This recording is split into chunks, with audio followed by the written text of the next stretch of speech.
মসজিদে কুবা।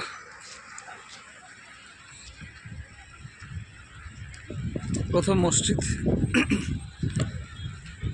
আল্লাহ রাসূল মদিনা যাওয়ার পথে এখানে নাকি থামছেন, এখানে নামাজ পড়ছেন, যতটুকু জানি।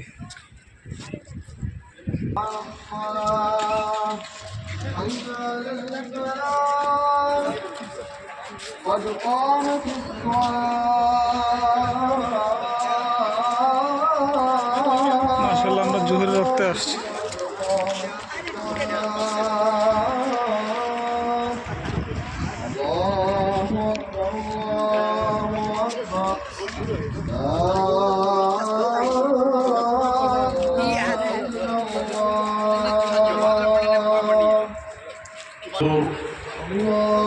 নামাজ শুরু হয়ে গেছে? নামাজ শুরু হয়ে গেল? হ্যাঁ, নামাজ শুরু হয়ে গেছে। আজান দিল মাত্র।